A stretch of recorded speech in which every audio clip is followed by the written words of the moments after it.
हर हर हर महादेव।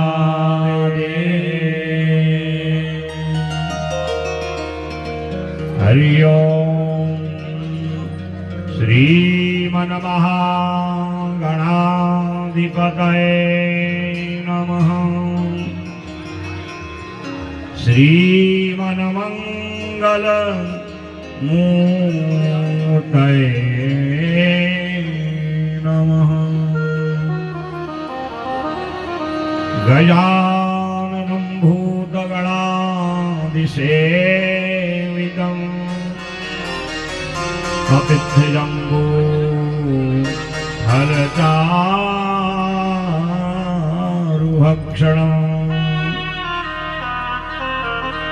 उमासुतं शोकविनाशकारकं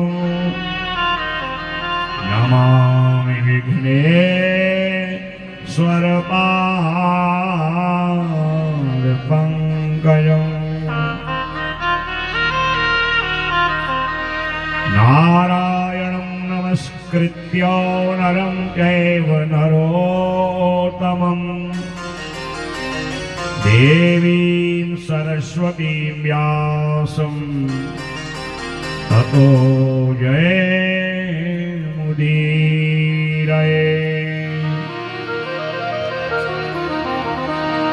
अखण्डमण्डलाकारं व्याप्तं येन चराचरं तदपदं दर्शितं येन तस्मै श्री गुरवे नमः। सरस्वती महाभागे विद्ये कमललोचने विश्वरूपे विशालाक्षी विद्यां देहि नमोस्तुते।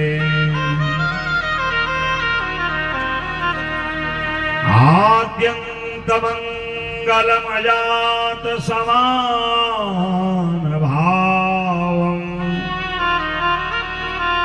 आर्यं कमीशमजरा मरमात्मदेवम्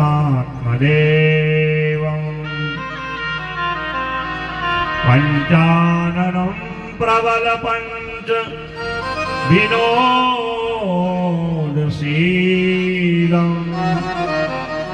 सम्भावये मनसि शङ्करमम्बिकेशम्।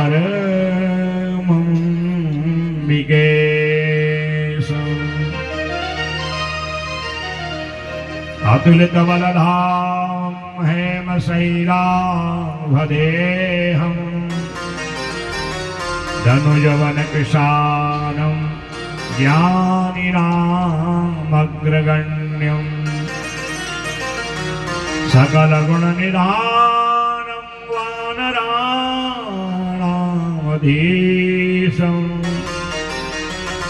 रघुपतिप्रियभक्तं वात जातं नमामि।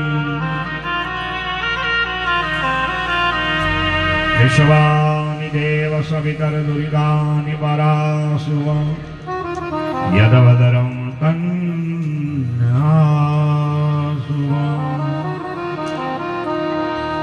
श्री राधे मेरी स्वामिनी मैं श्री राधे जुको दास जन्म जन्म मोहे दीजियो श्री वृंदावन को वास। भक्त भक्ति भगवंत गुरु चतुर नाम बपु एक इनके पद वंदन किए मिटे विघ्न कलेश। जय जय श्री राधा रमण, जय जय नवल किशोर, जय गोपी चित चोर प्रभु, जय जय माखन चोर, जय जय माखन चोर। इष्ट देवताम यो नमः, कुल देवताम यो नमः।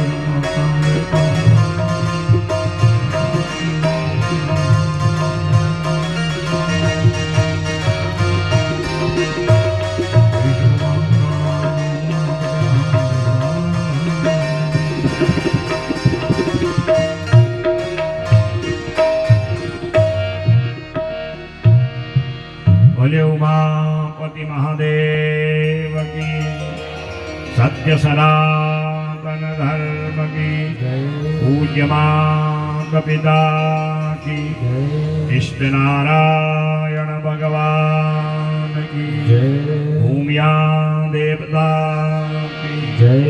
हर हर हर महादेव। आइए विश्राम दिवस कथा सत्र में प्रवेश करें। मनोभाव से भगवान शिव के निराकार लिंग स्वरूप लिंगराज भगवान का ध्यान करें और बड़े मनोभाव से लिंगाष्टकम का संगीतमय पाठ कर भगवान से प्रार्थना करें कि हमारे समस्त दुख दरिद्र क्लेशों का निराकरण करें, अपनी अविरल भक्ति हमें प्रदान करें और ऐसे ही मनोभाव मनोयोग से हम आपका नित्य अर्चन पूजन स्तवन भजन कीर्तन संकीर्तन करें। ब्रह्म मुरारी सुरार्चित लिंगं, ब्रह्म मुरारी सुरार्चित लिंगं, निर्मल भासित शोभित लिंगं, जय जय दुख विनाशन लिंगं, प्रणमामि सदा शिवलिंगं, प्रणमामि सदा शिवलिंगं, देवमुनि प्रवराजित लिंगं, कामदः करुणाकर लिंगं, रावण दर्प विनाशन लिंगं, प्रणमामि सदा शिवलिंगं, सर्वसुगन्धे सुलेपित लिंगं, मोहिविवर्धन कारण लिंगं, सिद्धसुरासुरवन्दित लिंगं, प्रणमामि सदा शिवलिंगं, प्रणमामि सदा शिवलिंगं, कनक महामणि भूषित लिंगं, फणिपतिवेष्टित शोभित लिंगं, दक्ष सुयाज्ञ विनाशन लिंगं, प्रणमामि सदा शिवलिंगं, कुमकुम चन्दन लेपित लिंगं, पंकजहार सुशोभित लिंगं, संचित पाप विनाशन लिंगं, प्रणमामि सदा शिवलिंगं, प्रणमामि सदा शिवलिंगं, देवगणार्चित सेवित लिंगं, भावर भक्ति विरेव लिंगं, दिनकर कोटि प्रभाकर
लिंगाष्टकमिदं पुण्यं यः पठेत् शिवसन्निधौ शिवलोकमवाप्नोति शिवेन सह मोदते। बोले उमापति महादेव की, शिव महापुराण यज्ञ की, यज्ञ नारायण भगवान की। हर हर हर महादेव।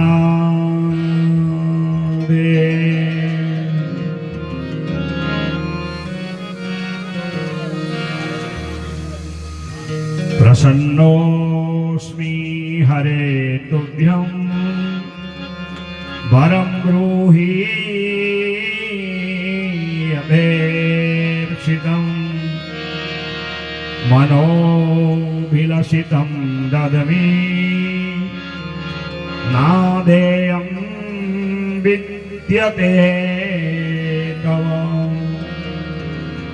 परम मंगलमय शिव महापुराण संहिता को नमन करते हुए भूत भावन देवादिदेव महामृत्युंजय पार्वती परमेश्वर भगवान शिव को नमन करते हुए अपने पूज्य माता पिता सद्गुरुदेव इष्ट परम आराध्या को नमन करते हुए भगवान यज्ञ नारायण भूमिया देवता मां भ्रामरी को नमन करते हुए विप्र मंडली संत मंडली को नमन करते हुए आप सभी रसिक श्रोताओं के हृदय में विराजमान आत्मस्वरूप परमात्मा शिव को नमन करते हुए कलिमल से पावन करने वाली पावनी ज्ञान गंगा स्वरूपा श्री शिव महापुराण कथा आज अपने विश्राम दिवस की ओर है। प्रातः कालीन नित्य पूजन भगवान शिव का अष्टोत्तर विधान से पूजन अभिषेक और फिर 2400 पंचाक्षर मंत्र से भगवान शिव को तिल घी हलवा खीर बिल्व पत्र आदि की आहुति समस्त देवताओं के नाम का हवन किया, गोदान आदि। और अब लगभग 1 घंटा भगवान शिव की चर्चा शिव पुराण के रूप में हम करेंगे। थोड़ा विलंब हुआ है क्योंकि ये सामूहिक कार्य होता है, सामग्री जुटाने में एकत्रित होने में समय लगता है। 8 बजे की जगह पूजा लगभग 9 बजे से शुरू हुई तो वो 1 घंटा गाड़ी लेट हुई तो यहाँ स्टेशन में आते आते 1 घंटा। ये भी भगवान की बड़ी कृपा है। देखिए सोमवार का दिन है, भोलेनाथ का दिन है और उनके नाम की आहुति और यज्ञ नारायण को प्रसन्न करने के लिए जो यज्ञादि कर्म किए जाते हैं उनसे समस्त प्राणियों की रक्षा होती है। और बड़ा आनंद आया, आप लोग अपने घरों से तिल घी आदि लाए, खूब तृप्त होके भोले बाबा के नाम की इस बार आहुति हुई और खूब जो है बसोर धारा घी यज्ञ कुंड में। तो इस सबके घर की आहुति, सबके भाव की आहुति इस कथा में, इस यज्ञ में पड़ी। हम यज्ञ इसलिए करते हैं कि यज्ञ के द्वारा उस यज्ञ के धुएं से बादल पर्जन्यों का निर्माण होता है और आज आकाश मंडल में पर्जन्य दिखाई भी दे रहे हैं। और भोले बाबा ने पहले ही दिन बूंदाबांदी कर दी थी। तो यज्ञाद भवति पर्जन्यो पर्जन्या अन्न समुद्भव अन्नाद भवति भूतानि यज्ञ कर्म समुद्भव। भगवत गीता में कहा है कि जब हम यज्ञ करते हैं तो उससे पर्जन्य बन करके बरसते हैं और पृथ्वी में अन्न धन होता है जिससे समस्त प्राणियों की रक्षा होती है। और एक यज्ञ से सभी देवी देवता तो तृप्त होते ही हैं, समस्त 84 लाख प्रकार के जितने जीव जंतु और मानव हैं वह भी संतुष्ट और तृप्त होते हैं। श्रोताओं, पावन ये भूमियां मंदिर भ्रामरी मां की पावन भूमि है और निरंतर 11 दिन हो गए आज शिव के नाम की चर्चा, उनकी लीला, उनकी कथा को सुनते सुनाते। मैंने आपको यथा ज्ञान शिव महापुराण की ही कथाएं सुनाई, क्योंकि वो 24,000 श्लोकों की कथा से अगर कोई बाहर की कथा सुनाए तो समझ लो कि अभी वक्ता में संशय है। इतने रहस्य, इतनी लीलाएं और इतनी ये ज्ञान वैराग्य की संहिता 11 दिन में कोई भी वक्ता पूर्ण रूप से सुना नहीं पाता। इसीलिए 24,000 श्लोकों का विद्वान ब्राह्मण के द्वारा मूल पारायण कराया जाता है। वक्ता अपने ज्ञान से कथा सुनाते हैं। सूत जी शौनक आदि महात्माओं को धर्म क्षेत्रे महाक्षेत्रे गंगा कालिंदी संगमे, वो दिव्य जो कथा है प्रयागराज में सूत महाराज शौनक आदि महात्माओं को सुना रहे हैं। शिव स्वयं नंदीश्वर को, नंदीश्वर सनत कुमार को, सनत कुमार महाराज वेद व्यास जी को, और अपनी अल्प सामान्य बुद्धि से मैं आपको इस कथा को सुनाने का प्रयास किया हूं। हरि अनंत, हरि कथा अनंता, भगवान की अनंत जो है लीलाएं हैं, उनके अनेक दिव्य कथाएं हैं, उनको पूर्ण करना असंभव है। लिखित यदि गृहीत्वा शारदा सर्वकालम तदपि तव गुणा ईश पारम नयाति। स्वयं मां सरस्वती भगवान शिव की लीला को लिखें, बखान करें, तदपि तव गुणानाम पारमीशम नयाति, फिर भी उनकी लीलाओं को पूर्ण नहीं किया जा सकता है। तो मुझ जैसा बालक बुद्धि वाला एक वक्ता क्या आपको सुनाएगा। यथा ज्ञान मैंने जो शिव पुराण की परंपरा और शिव पुराण कथा की जो मर्यादा है, उस मर्यादा के अंतर्गत आपको कथा सुनाई है। कल आपने 12 ज्योतिष जो लिंग है, जिनको हम ज्योतिर्लिंग कहते हैं, जिनमें सारे ब्रह्मांड का प्रकाश है और सारा ब्रह्मांड जिस ज्योतिर्लिंग में विराजमान है। लिंग का मतलब लयनात् लिंग मित्याहूत समात लिंगम विधीयते, जिसमें सारा ब्रह्मांड विराजमान है। और ऐसा जो ज्योतिर्मय शिवलिंग है, जो उनके दिव्य तत्व रहस्य को जानते हैं और 12 ज्योतिर्लिंगों की कथा सुनते हैं, उनके नाम का उच्चारण करते हैं और 12 ज्योतिर्लिंगों की यात्रा करते हैं, सर्व पाप विनिर्मुक्त, वो सभी पापों से मुक्त हो जाते हैं। ऋषियों ने निवेदन किया, केवल मानव आदि ही नहीं, ब्रह्मा विष्णु ये सब भगवान शिव की पूजा करते हैं। लिंगाष्टकम में लिखा है ना, ब्रह्म मुरारी सुरार्चित लिंगम। ब्रह्मा भी पूजा करते हैं और भगवान विष्णु भी करते हैं। तो यहाँ एक अध्याय में भगवान विष्णु की शिव पूजा का वर्णन है। जो भगवान विष्णु के हाथ में हम सुदर्शन चक्र देखते हैं ना, और सब जानते हैं उनके हाथ में जगत रक्षा के लिए जो चक्र है उसका नाम सुदर्शन है। ये चक्र किसने दिया था? ये भोलेनाथ ने जगत रक्षा के लिए उनको दिया, क्योंकि वो नित्य 1000 कमलों से भगवान की पूजा करते हैं।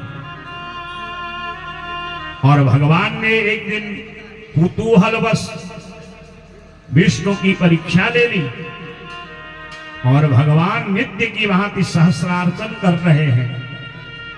और जब एक कमल कम हुआ तो पूजा में से तो उठना है नहीं, क्योंकि पूजा के आसन को तभी छोड़ना चाहिए जब पूर्ण पूजा हो जाए, आचमन हो जाए, क्षमा याचना हो जाए। असली पूजा वही है, बीच में बोलते हुए, उठते हुए, रसोई में क्या पक रहा है उसकी चर्चा करते हुए, आरती उतारते हुए, ये पूजा नहीं है। ये केवल एक प्रकार से साधारण व्यवहार है, ये सुविधावादी पूजा है। पूजा में सामग्री को लेके बैठिए, संपूर्ण पूजा के पश्चात ही उठिए, तब पूजा का सर्वांग फल मिलता है। तो एक दिव्य कथा आती है इसमें कि भगवान विष्णु नित्य सहस्रार्चन कर रहे हैं, हजारों कमलों से भगवान का पूजन कर रहे हैं। शिव महापुराण की रुद्र संहिता में भगवान विष्णु के सहस्र नाम स्तोत्र है और उसी स्तोत्र से भगवान का पूजन करते हैं। श्रूयतां च मुनिश्रेष्ठा हरीश्वर कथा शुभा यथा सुदर्शनम लब्धम विष्णुना शंकरातुरा। हे ऋषियों, जो भगवान विष्णु के हाथ में सुदर्शन चक्र है, वह भगवान शिव के सहस्रार्चन पूजा के पश्चात उनको मिला है। नित्य भगवान विष्णु ओम शिवाय नमः, ओम महेश्वराय नमः, ओम शंभवे नमः, ओम पिनाकिने नमः, ओम शशिभूषणाय नमः, ओम शंभवे नमः, ऐसे 1000 नामों से पूजा करते हैं। प्रत्येकं कमलं तस्मै नाम मंत्र मुदीर्य च कमलानां सहस्रास्तु हृतमेकं च नीरजम्। हृतमेकं च नीरजम्।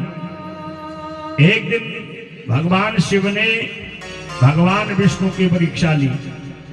हम और आपकी तो क्या कहेंगे, हमारा विष्णु की परीक्षा ले ली और 1000 कमलों में से एक कमल अपहृतम, उसका हरण कर लिया। न ज्ञातम विष्णुना तच्च माया कारणमद्भुतम। इस माया को भगवान मायापति नहीं जान पाए और जब एक एक नाम लेकर के जब आराधना करने लगे, 999 संख्या पूर्ण हुई नामों की एक नाम शेष और रह गया है। और जब सहस्र नाम का अंतिम नाम रह गया और उसमें एक कमल कम पड़ गया, तो चारों ओर देखा, कहीं भी पुष्प नहीं दिखाई दिया। चारों ओर अंतिम में सोमोर सत्योर सदः सर्व सत्वावलंबन, ऐसे जब स्तोत्र को पूर्ण किया और अंतिम नाम लिया, देखा नाम तो है, कमल नहीं है। अब क्या करें, उठ सकते नहीं है, उठेंगे पूजा खंडित होगी। तो विचार किया क्या करें। अपनी दिव्य दृष्टि से सारे पृथ्वी में उस कमल को देखा जो विशेष कमल की भगवान शिव की वो पूजा किया करते हैं। बभ्राम सकलां पृथ्वी तत्प्रीत्यै सुदृढ़ व्रतः तदप्राप्य विशुद्धात्मा नेत्रमेकमुदाहरत। कहीं भी वो कमल दिखाई नहीं दिया। तो भगवान विष्णु को याद आया, लोग मुझे कमल नयन भी तो कहते हैं, जिनके चरण से मस्तक पर्यंत एक एक अंग कैसा है, कमल की तरह। नवकंज लोचन कंज मुख पद कंज पद कंजारुण नवकंज लोचन कंज मुख पद कंजारुण नवकंज लोचन, जिनका नेत्र कमल के समान है। भगवान विष्णु के चरण से मस्तक पर्यंत जब भी उपमा दी जाती है तो कमल से दी जाती है, चाहे राम जी के हैं, कृष्ण के हैं, नारायण के हैं। चरणारविंद, करारविंद, हृदयारविंद, मुखारविंद, नयनारविंद, एक एक अंग की उपमा केवल कमल से, अरविंद से ही आती है। कभी आपने विचार किया ऐसा क्यों? संसार में कोई और सुंदर वस्तु नहीं है जो भगवान की उपमा के बराबर हो? नहीं है, क्योंकि सृष्टि में जितनी भी वस्तुएं बनी हो ब्रह्मा जी के द्वारा बनी है। एक कमल ऐसा है जिसको ब्रह्मा जी ने नहीं बनाया, वो भगवान के नाभि से प्रकट हुआ है। इसीलिए एक एक अंग की उपमा कमल से दी जाती है। तो भगवान ने विचार किया कि लोग मुझे राजीव नयन कहते हैं, नवकंज लोचन, मुझे कमल नयन कहते हैं। क्यों ना कमल मान के ही इस नेत्र को भगवान को अर्पण करूं, पूजा भी खंडित नहीं होगी। नेक नेत्र मुदां हरत, अपने उस नेत्र को ज्यों ही निकालने को तैयार हुए उसी समय भगवान शिव प्रकट हो गए। बोले उमापति महादेव की जय। आविर्बभूव तत्रैव जगाद वचनम हरि। हाँ, रुकिए रुकिए नारायण रुकिए। प्रसन्नोस्मि हरे तोभ्यम वरम ब्रूहि यथेप्सितम मनो विलसितम ददमि नादेयम विद्यते तव। ये कमल मैंने अपहरण किया था, चुराया था आपकी परीक्षा के लिए। आपकी भक्ति समर्पण के आगे मैं आज आपको प्रणाम करता हूं। और आपके लिए कोई भी ऐसी वस्तु नहीं है जो मैं आपको दूं, आपके लिए असंभव हो। फिर भी आप मांगिए। भगवान कहते प्रभु आप मेरे सामने प्रकट हो गए, मेरी पूजा का सर्वांग फल मिल गया। जब आप पूजा पाठ करें, कोई ब्राह्मण आ जाए, संत आ जाए, श्रेष्ठ व्यक्ति आ जाए, गैया का दर्शन हो जाए, पूजा करके पुष्प गिर जाए, माला गिर जाए, तो समझ लेना कि भगवान ने आपकी पूजा को अंगीकार कर लिया है, स्वीकृति दे दी है, स्वीकार कर लिया है। आपके लिए पूजा मंगलकारी है। भगवान कहते हैं आपके लिए कुछ भी दुर्लभ नहीं है, परंतु आप मांगेंगे नहीं, फिर भी मैं आपको ददौ तस्मै स्वकं चक्रम तेजो राशिं सुदर्शनम। आज मैं संसार की त्रयाणाम रक्षायै, तीनों लोकों की रक्षा के लिए साधु संत ब्राह्मण गैया पृथ्वी के संरक्षणार्थ एक चक्र आपको दे रहा हूं जिसका नाम है सुदर्शन चक्र। बोले सुदर्शन चक्र की जय। और आप इसको अपने हाथ में विराजमान करिए, और जब कोई राक्षस उत्पात करे, दुष्ट उत्पात करे, तो उसको इससे दंडित करना। इससे निकलेगा तेज और वह दुष्ट उसी तेज में नष्ट हो जाएगा। इस प्रकार भगवान शिव आज भगवान नारायण विष्णु को, राधा दामोदर को इस दिव्य अस्त्र सुदर्शन को दिए हैं। और तब से जगत रक्षा के लिए भगवान के हाथ में शंख चक्र गदा पद्म चतुर्भुज ना भगवान, तो एक हाथ में चक्र है, ये वही सुदर्शन चक्र है। बोले भक्त वत्सल भगवान की जय। फिर एक अध्याय में लगभग 133 श्लोक तक जो है विष्णु सहस्र नाम का महत्व बताया, और विष्णु भगवान शिव के 1000 नाम बताए हैं। एक एक नाम की बड़ी महत्ता है, क्यों पड़ा है, ये सारा विस्तार से बताया है। श्रूयताम मे नृपश्रेष्ठा येन तुष्टो महेश्वर तदहं कथयाम्यद्य शैवम नाम सहस्रकम। 1000 नाम भगवान शिव के हैं, जिसको शिव सहस्त्र नाम कहा जाता है। शिवो हरो मृडो रुद्रः पुष्करः पुण्यलोचनो अर्थगम्यः सदाचारः सर्वः शंभुर्महेश्वरः से आरंभ होता है, और विधान से सोमो रसज्ञो रसदः सर्वसत्वावलंबनः। ये ऐसे भगवान शिव के 1000 नाम हैं। और ये जो नाम गाते हैं उन पर मेरी प्रभु की निरंतर कृपा बनी रहती है। आप पर भी तो बनी है ना। किसकी कृपा से बैठे यहाँ पर आप? किसकी कृपा से सब हो रहा है? ये भोलेनाथ की कृपा से हो रहा है। और ये कृपा बनी रहे और उनका गुण गायन हम नित्य श्रवण करते रहें, उनकी कथा गाते रहें, सुनते रहें और ये अमृत कृपा, अमृत वर्षा हम पर निरंतर रहे। ये उन्हीं की कृपा का परिणाम है। तो जब उनकी कृपा बरस रही है तो धन्यवाद कौन देगा माना?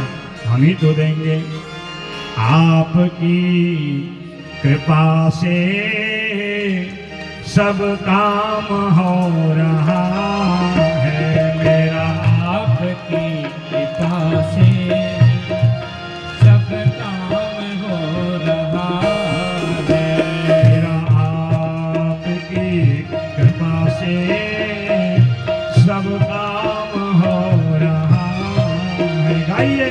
मेरा आपकी कृपा से सब काम हो रहा है। करते हो भोले बाबा, करते हो भोले बाबा, करते हो भोले बाबा, करते हो भोले बाबा। मेरा नाम हो रहा है। आपकी कृपा से सब काम हो रहा है। आपकी कृपा से सब काम हो रहा। हर हर महादेव।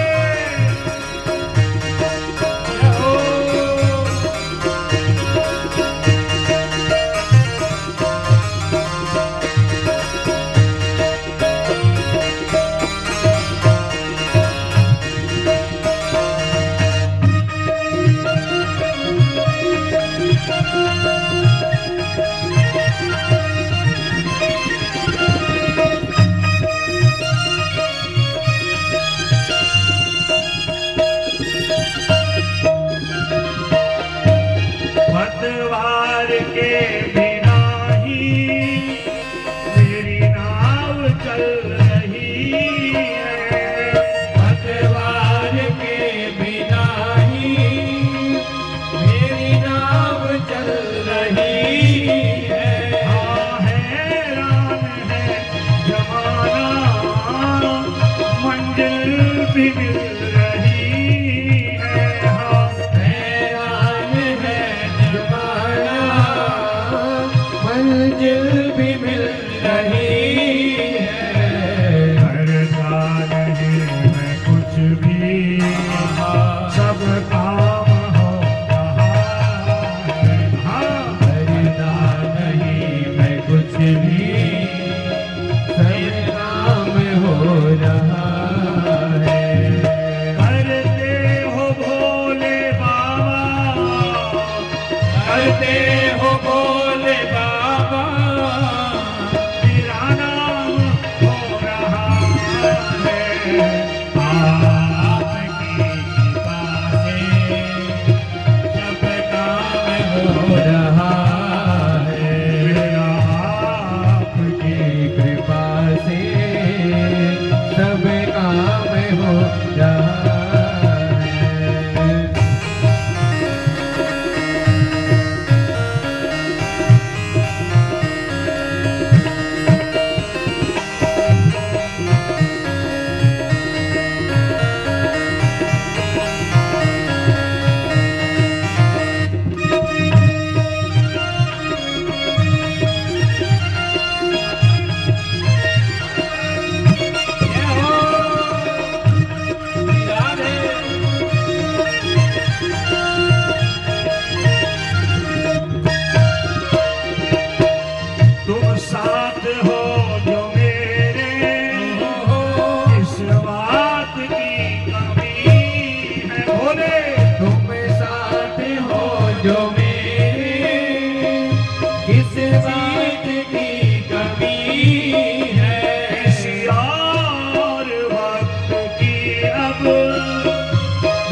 जिस पर मेरे भोलेनाथ की कृपा होगी वैसे ही मस्ती में झूमेगा, गाएगा, सुनेगा। क्या दिन है, क्या रात है, कैसी कृपा है। कल तक आप 2:30 बजे से कथा मुझे आरंभ करनी पड़ रही थी। कथा का समय था 1 बजे से और आप लोग 2:30 बजे तक आ रहे थे और आज देखिए 11 ही बजे आ गए। कितनी बड़ी कृपा है। काम धंधा तो फिर भी होगा ही ना, पर ये जब कृपा बरसेगी तो ऐसे ही उनके बिना हम रह नहीं पाएंगे। यही आकुलता, व्याकुलता, उनसे मिलने का भाव निरंतर रहे तो ये शिव पुराण हमारे लिए सफल हो जाएगा। शिव महापुराण में जो शिव के सहस्र नाम हैं उनको जो गाते हैं उनके द्वारा शिव को बेलपत्र, दूर्वा, तिल, जौ, चावल, तुलसी दल अनेक चीजें चढ़ती हैं भगवान शिव को। एक केतकी पुष्प को छोड़ के सब कुछ चढ़ता है भगवान। जो 1000 नाम से सहस्रार्चन विधि से शिव भगवान की पूजा करते हैं उनके समस्त पाप नष्ट हो जाते हैं। ज्ञात अज्ञात अवस्था में किए हुए सारे पाप नष्ट हो जाते हैं। और दूसरा जो शिवरात्रि का व्रत करते हैं, शिवरात्रि जिस दिन भगवान ब्रह्मा विष्णु के युद्ध को रुकाने भगवान फाल्गुन कृष्ण चतुर्दशी अर्धरात्रि में प्रकट हुए, उसी का नाम है शिवरात्रि। और कोटि रुद्र संहिता में उसी शिवरात्रि के उद्यापन की और उस शिवरात्रि व्रत के 4 प्रहर पूजा की विधि बताई है। कहा है जब व्यक्ति बिल्कुल असमर्थ हो जावे तो भगवान शिव के प्रतिभाव हो, संभव न हो तो शिवरात्रि के व्रत का उद्यापन करना चाहिए। एक अध्याय में बड़ी विधि बताई है। प्रातः काल उठ के स्नान संध्या निवृत्त हों, विद्वान ब्राह्मणों को बुलाएं और किसी शिवालय में जाके भगवान का पूरा अर्चन कराएं और अर्चन करा करके विधिवत दूध, दही, घी, शहद, शक्कर आदि से स्नान कराएं। रुद्र के मंत्रों से अभिषेक हो, अगर हो सके 11 ब्राह्मणों के द्वारा लघुरुद्र विधि से भगवान का अभिषेक करें। शिवरात्रि दिने प्राप्ते नित्यम संपाद्य वै विधम शिवालयम तदो गत्वा पूजाम कृत्वा यथाविधि। शिवरात्रि व्रत के उद्यापन के लिए प्रयत्न पूर्वक शिवालय में जाके ही ये सारी विधि को करना चाहिए। उद्यापन विधिम्बूहि शिवरात्रि व्रतश्च। जब ऋषियों ने शिवरात्रि की उद्यापन विधि पूछी तो सारा एक अध्याय में विस्तार बताया है, क्योंकि हम जो व्रत लेते हैं उनका उद्यापन जब करेंगे तभी उसका संपूर्ण फल मिलेगा। और शिव का सबसे बड़ा व्रत है शिवरात्रि का व्रत, उससे वो प्रसन्न होते हैं। और विधिवत पूजन, हवन और शय्यादान, गोदान, शिव की प्रतिमा का दान, अन्नदान आदि करके विधान से शिवरात्रि के व्रत का उद्यापन करना चाहिए। और शिवरात्रि के व्रत में 4 समय की पूजा का बड़ा महत्व है। 4 प्रहर की पूजा, दिन में तो पूजा करिए, रात्रि में सूर्यास्त से जो प्रथम प्रहर आरंभ होता है और अगले दिन भोर बेला तक, ये 4 प्रहर में शिव का जो पूजन करते हैं उनके सारे पाप नष्ट हो जाते हैं।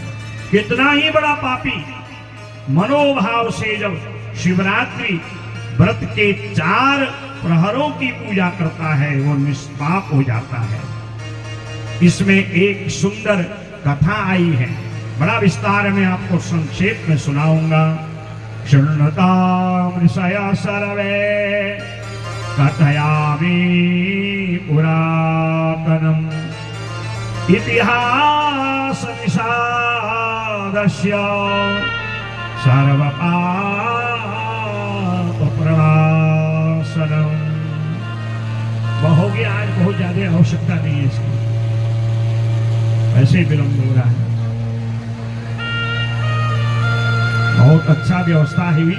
पहले दिन मच्छर काट रहे थे तो ये पार्षद जी ने व्यवस्था करी, अच्छा लगा। पहले दिन तो हम कथा में बैठ ही नहीं पाए यहाँ पर, तो मच्छर उठा रहे थे, कह रहे थे शिव जी का नहीं हमारा गुण गाओ। तो फिर इसके द्वारा ये भी आवश्यक ही हमारा। तो ऋषियों ने निवेदन किया कि जो शिवरात्रि व्रत की विधि है उसके व्रतोद्यापन को आपने बताया, अब 4 प्रहर की पूजा की विशेषता महात्म्य उसका फल बताइए। तो कहते हैं जो शिवरात्रि में 4 प्रहरों की पूजा कर लेते हैं, कितना ही बड़ा पापी क्यों न हो, वो शिव के लोक में नित्य निवास करते हैं, फिर जन्म मरण का चक्र उनका समाप्त हो जाता है। तो इसमें एक गुरुद्रुह व्याध की कथा आई। गुरुद्रुह नाम का एक शिकारी जो नित्य जंगल में जाकर के पशुओं को मारता, उनकी हिंसा करता, मांस खा के मांस बेच के आजीविका चलाता था, इतना बड़ा पापी अनायास शिवरात्रि व्रत को करने के कारण शिवलोक को प्राप्त हो गया। तब ऋषियों ने निवेदन किया, महाराज वो कौन था, वो कथा हम सुनना चाहते हैं। तब सूत जी कहते हैं, पुरा कश्चिद वने भिल्लो नामना हि आसीद गुरुद्रुह, कुटुंबी बलवान क्रूरः, क्रूर कर्म परायणः। प्राचीन समय में जंगल में एक भिल्ल रहता था, गुरुद्रुह नाम का शिकारी, बड़ा क्रूर था, क्रूर कर्म करता था। जब क्रूर होगा तभी पशु पक्षियों को मारेगा, मारा परिश्रम न करके पशु पक्षियों का मांस खाता था, परिवार का भरण पोषण करता था, ऐसे ही आजीविका चलाता था। उसको न पूजा से मतलब न पाठ ने अपने परलोक के सुधार से। एक दिन शिकार खेलने के लिए जंगल में गया और शिकार तो इसको मिला नहीं, कोई जीव जंतु मिला नहीं। सूर्यास्त का समय होने का है। अब ये सोचने लगा कि कल से भोजन नहीं किया है, आज भोजन की व्यवस्था नहीं, परिवार के लोग देखे होंगे, अब रात्रि होने वाली है, अगर मैं यहां से निकला तो मार्ग में जाते जाते अर्धरात्रि हो जाएगी, कहीं कोई हिंसक जीव मिल गया तो इसने आज जंगल में ही रहने का मन बनाया। अब जंगल में भी कैसे रहे, तो अचानक इसको एक शिला दिखाई दी, बहुत बड़ा पाषाण लिंग जैसा, और उसमें इसने पांव रखा और उस शिला के पास में एक वृक्ष है जिसका नाम है बिल्लो वृक्ष, ये उसमें चढ़ा।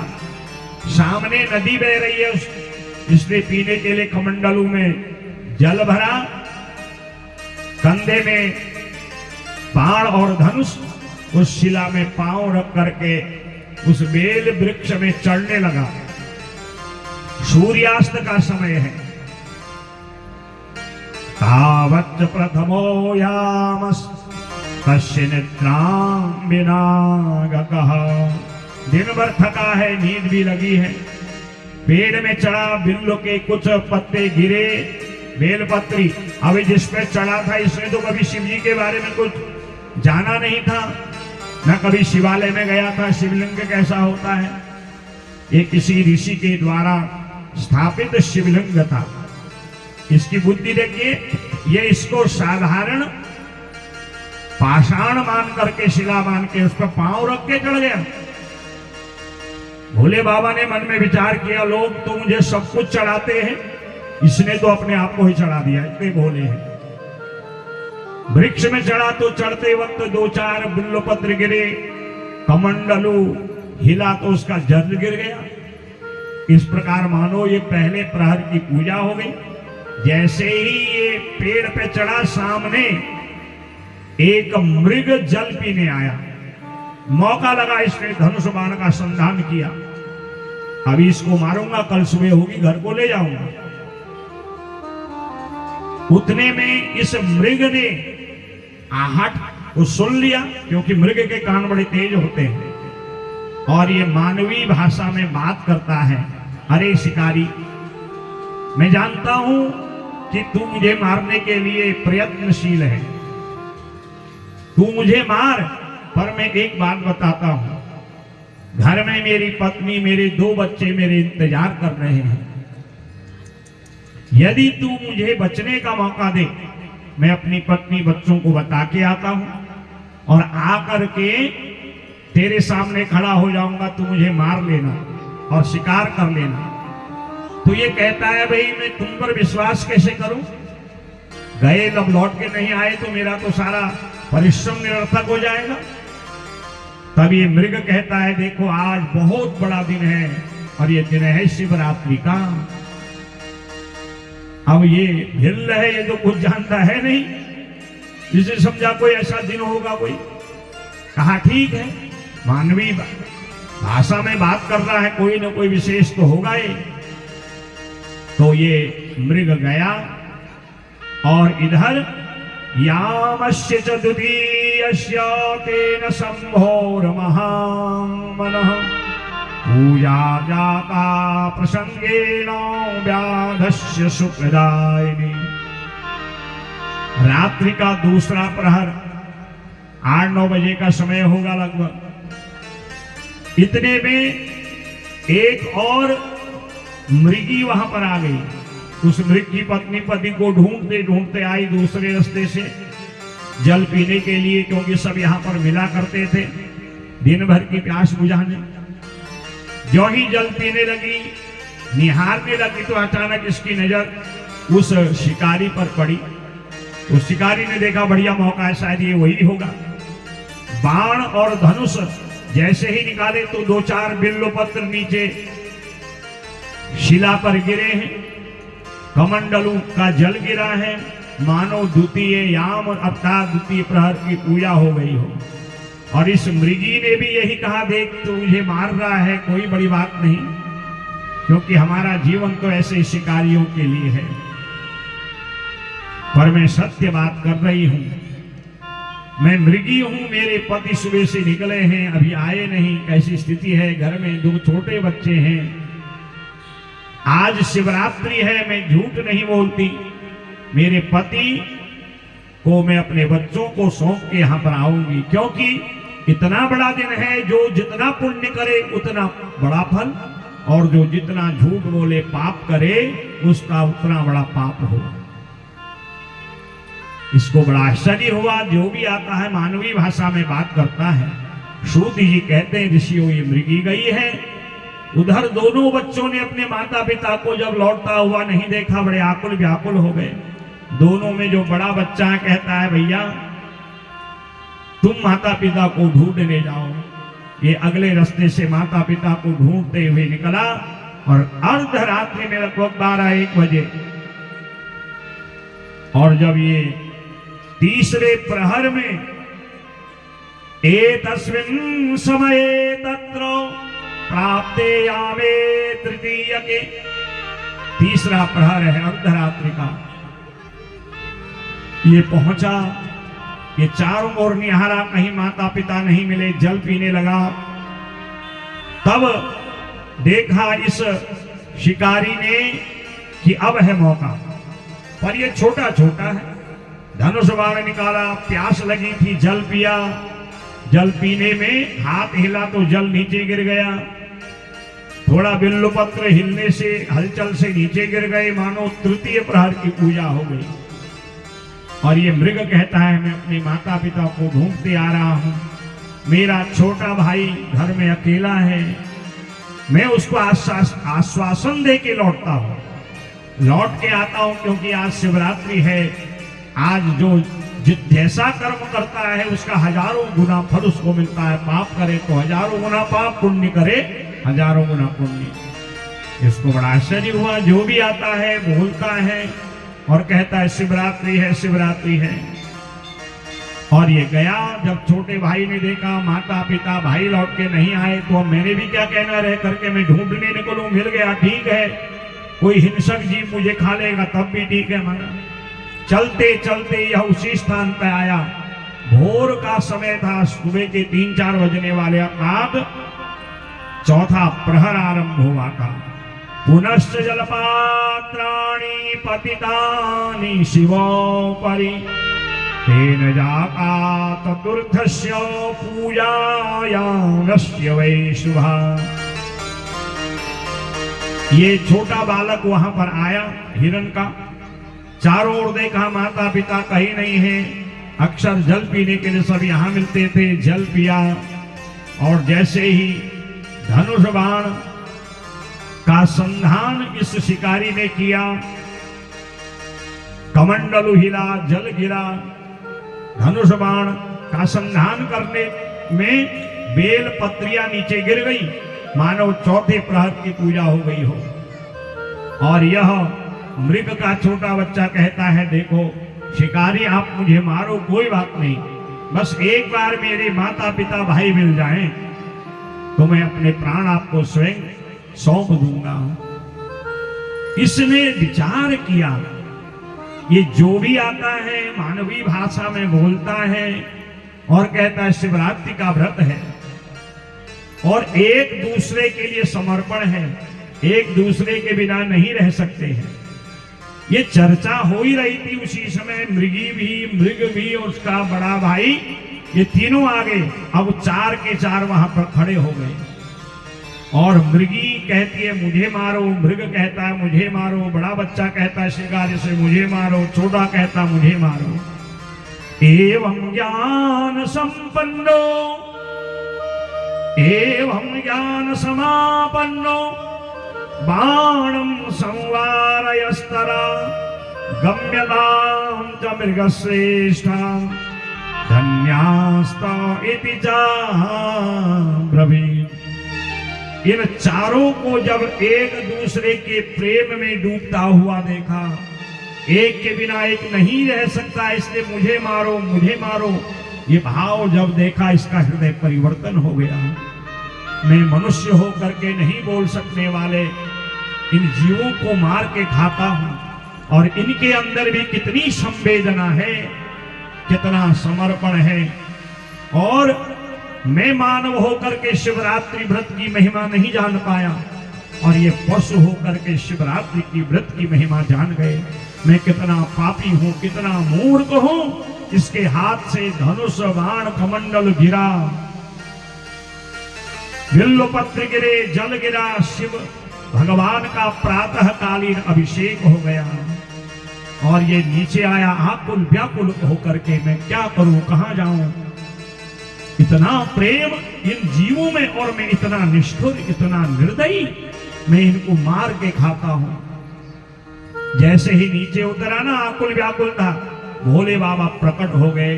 बोले व्याघ्रेश्वर महादेव की जय। एतस्मिन् तु कदा कृत्वा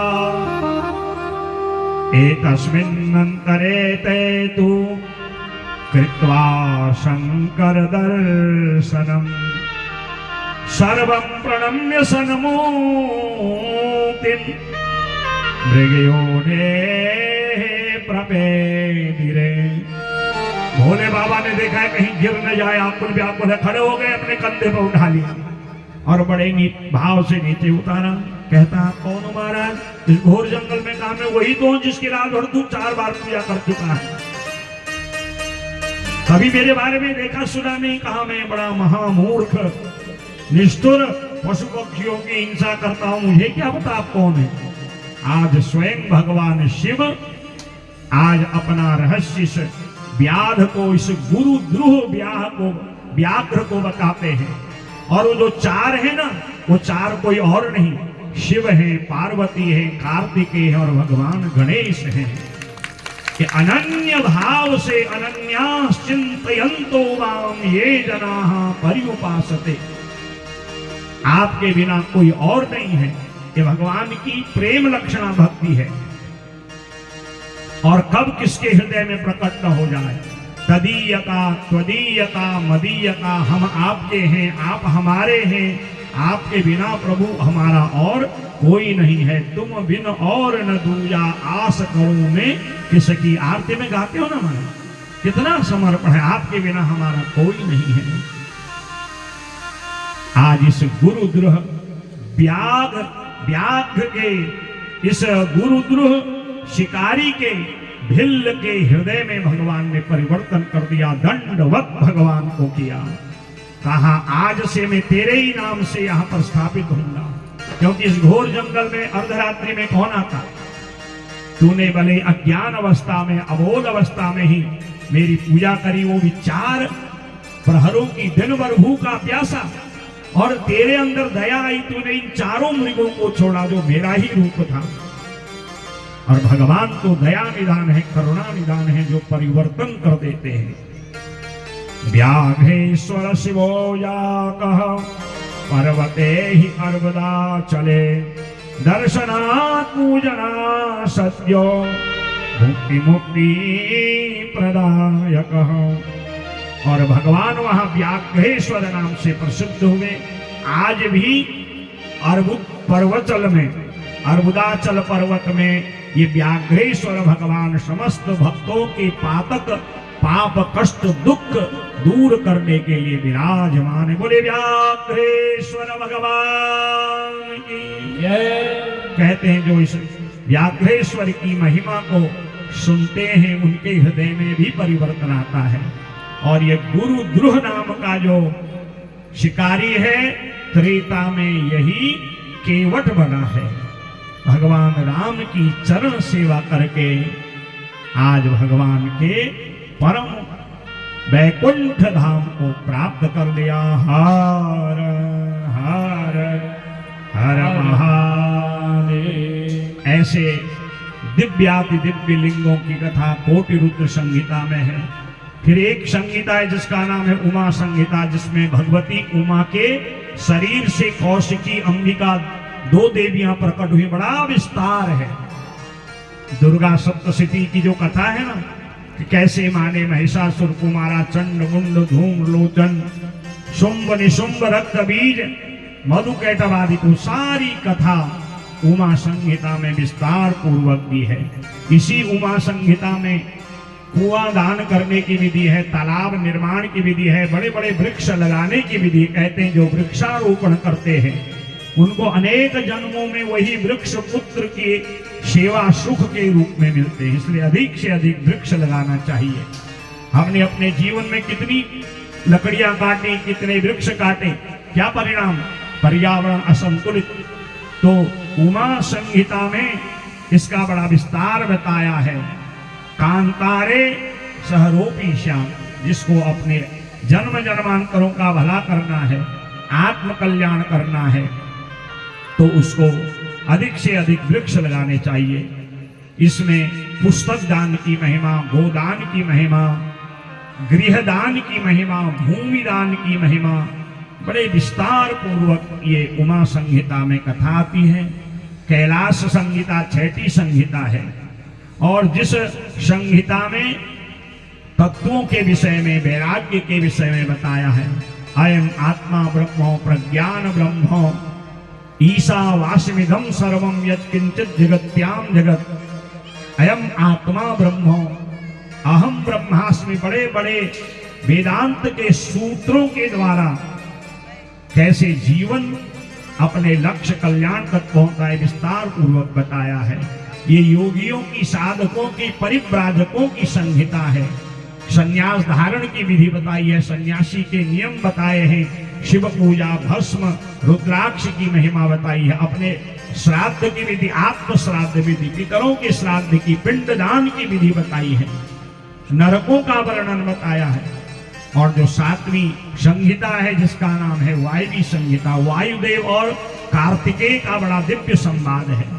और इसमें शिव के महात्म्य, शिव की लीला, शिव के शरीर से उत्पन्न बड़े बड़े वीरभद्र आदि गणों का चरित्र बताया है, योग मार्ग का विस्तार बताया है, और कैसे हम शिव तत्व को जान सकते हैं। शिव की पूजा की विधि बताई है। सगुण निर्गुण दोनों प्रकार की पूजा, ध्यान की विस्तार पूर्वक विधि बताई है।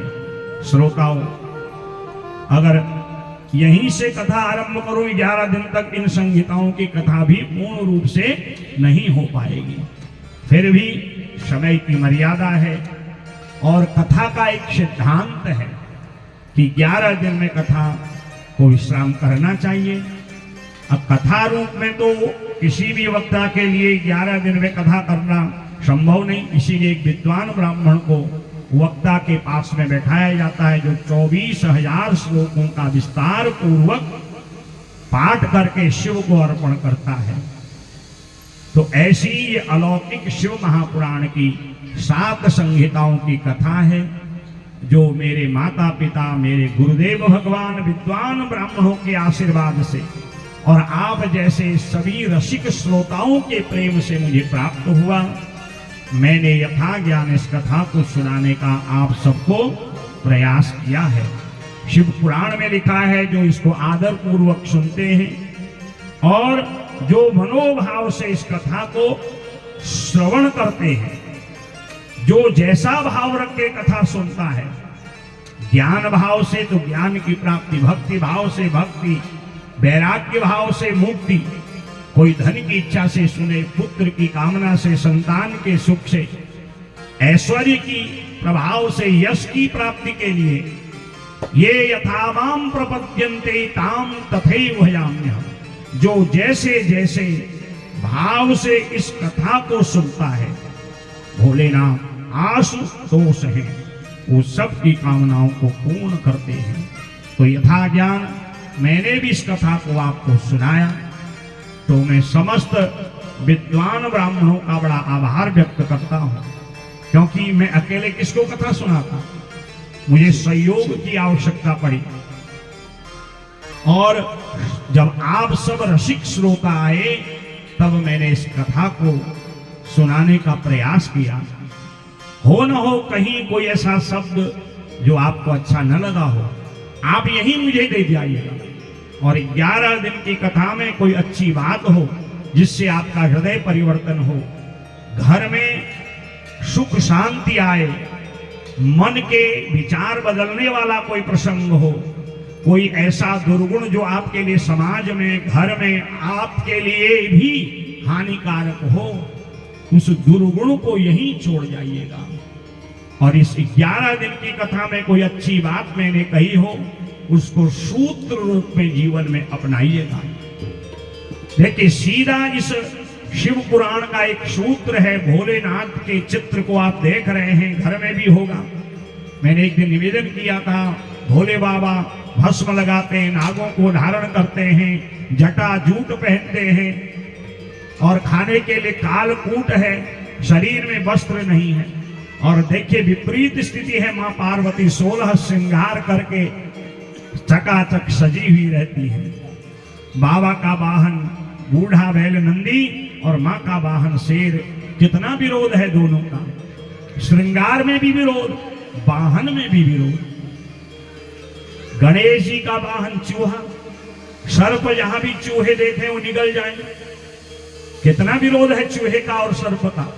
कार्तिकेय जी का वाहन मोर, 6 सिर मोर जहां भी सर्प को देखें निगल जाते हैं। खाय महा अहि हृदय कठोरा, परस्पर विरोध है देखने में, परंतु कहीं किसी को कोई क्षति नहीं है। विरोधाभास होने पर भी उस परिवार में, शिव परिवार में आपस में इतना प्रेम है। और हम लोग तो 2-4 परिवार के लोग घर में रहते हैं, 2 हाथ 2 आंख 2 कान, सबकी स्थिति एक जैसी, फिर भी घर में समाज में हम लोग विरोध करते हैं, लड़ते हैं, एक दूसरे की बात को काटते हैं। ऐसे थोड़ी सुख शांति होगी। तो इस शिव महापुराण की कथा के द्वारा हमें भगवान शिव के स्वरूप परिवार से ये सूत्र ग्रहण करना है। परस्पर विरोध होने पर भी प्रेम है। तो हम तो मानव हैं, घर में भी मानव हैं, समाज में भी मानव हैं।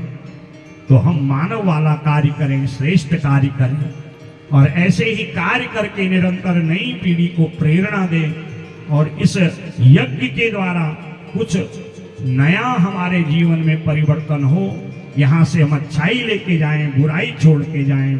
यही शिव महापुराण का सबसे बड़ा फल है। अस्तु में अधिक क्या कहूं, कहने को बहुत है परंतु मर्यादा है। तो मैं सबसे पहले हमारे इस कथा के उपव्यास और ब्रह्मा श्रीमान उमेश त्रिपाठी जी का धन्यवाद देता हूं।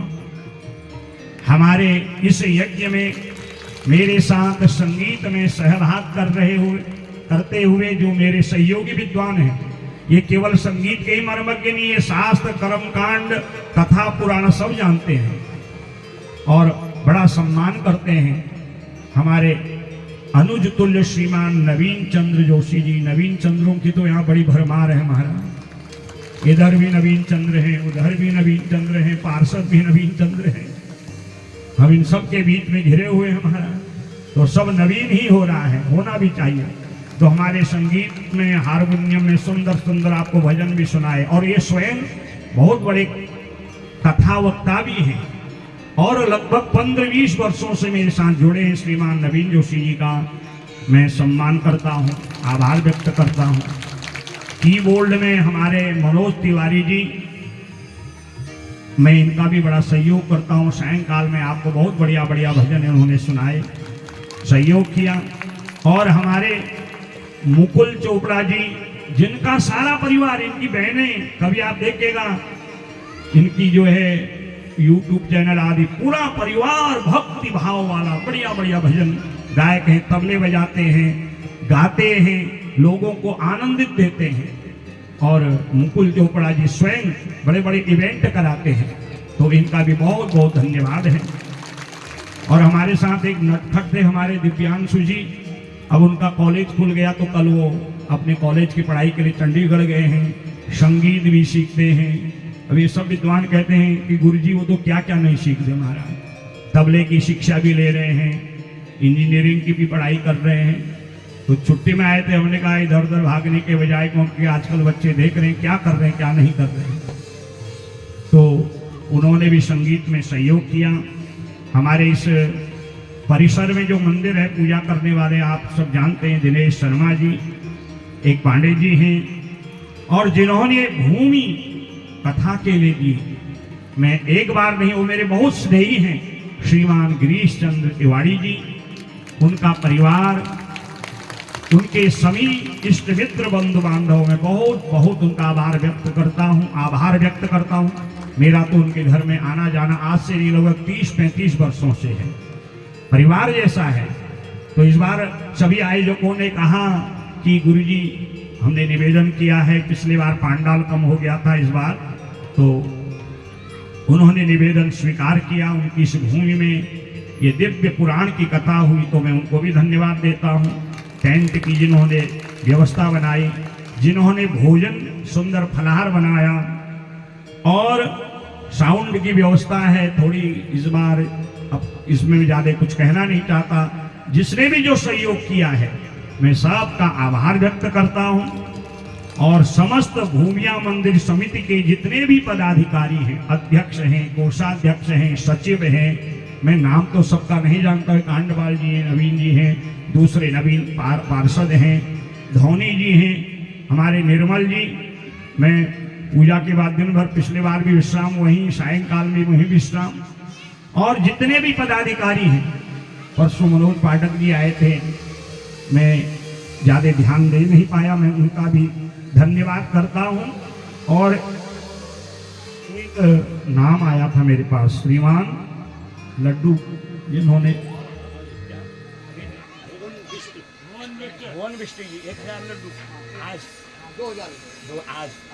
हाँ, श्रीमान भुवन विष्णु जी, जिनकी ओर से प्रसाद में, मिष्ठान्न में 2000 लड्डू शिव सेवा में प्रदान किए गए हैं। किसी ने लकड़ियों की व्यवस्था करी, किसी ने भोजन की। हाँ, श्रीमान अर्जुन विष्णु जी 2000 लड्डू भगवान को अर्पण किए हैं, मिष्ठान्न के रूप में, प्रसाद के रूप में। और साथ में आप सभी भक्तिमयी माताएं, मैं देख रहा था, बढ़िया आप लोग हमारी कुमाऊनी परिधान पिछौड़ा पहन के यहाँ आए, बड़े मनोभाव से कथा सुनी। कभी आधा घंटा लेट भी हुआ तो आप सभी भक्तिमती माताओं को, क्योंकि बिना पार्वती के शिव कथा पूरी कैसे होगी, तो मैं तो इतनी पार्वती माताओं का दर्शन कर रहा हूँ।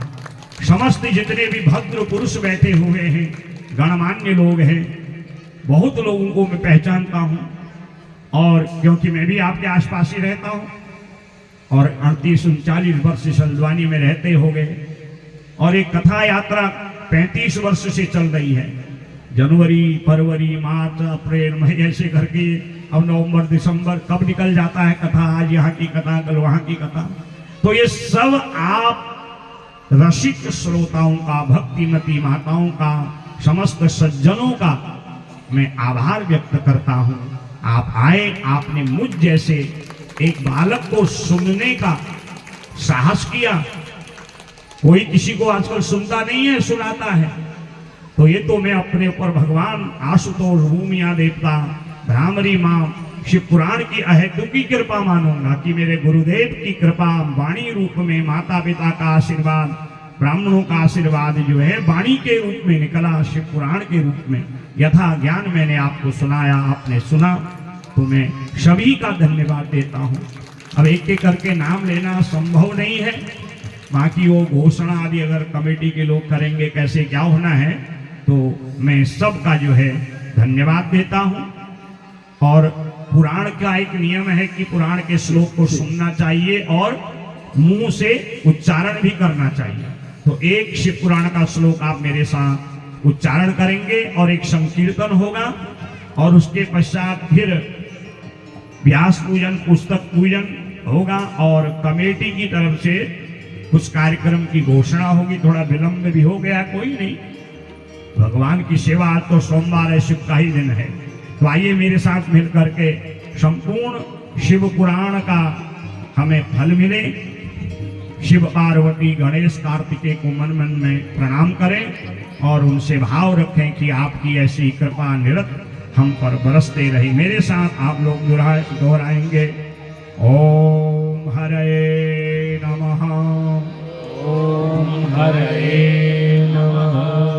एतद् शिव पुराणं हि, एतत् शिव पुराणं हि शिवस्य प्रियं परं, शिवस्य प्रियं परं, शिवस्याति प्रियं परं, शिवस्याति प्रियं प्रियं, भुक्ति मुक्ति प्रदं ब्रह्म, मुक्तिप्रदं ब्रह्म, सम्मितं भक्तिवर्धनं,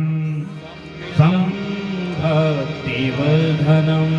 एतत् शिव पुराणस्य, एतत् शिव पुराणस्य वक्तुः श्रोतुश्च सर्वदा, वक्तुः श्रोतुश्च सर्वदा, सगुणः ससुतः साम्बः, सगणः ससुतः साम्बः, शङ्करो तु सशङ्करः, शङ्करो तु सशङ्करः। इस पुराण को हे भोलेनाथ हमने सुना है, आप अपने गण पुत्र अपनी पार्वती सहित सम करो तो हमारा कल्याण करना। बोले शिव महापुराण की जय, उमापति महादेव की जय, हर हर महादेव शंभो, काशी विश्वनाथ गंगे, हर हर महादेव शंभो, काशी विश्वनाथ गंगे, हर हर महादेव शंभो, काशी विश्वनाथ गंगे, हर हर महादेव शंभो, काशी विश्वनाथ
पूर्णमुदच्यते पूर्णस्य पूर्णमादाय पूर्णमेवावशिष्यते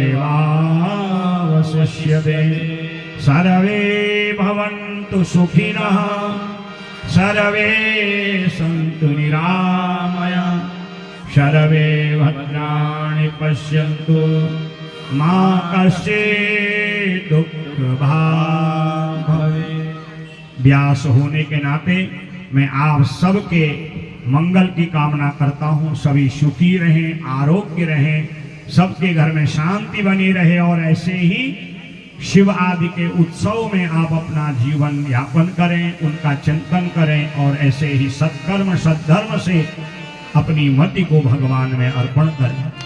और फिर भोले बाबा की कृपा होगी तो कल कुछ लोग कह रहे थे कि गुरुजी अगले बार अगर राम कथा होगी तो शेष तो मेरे राम जी की इच्छा पर है, कौन कहाँ होगा क्या होगा।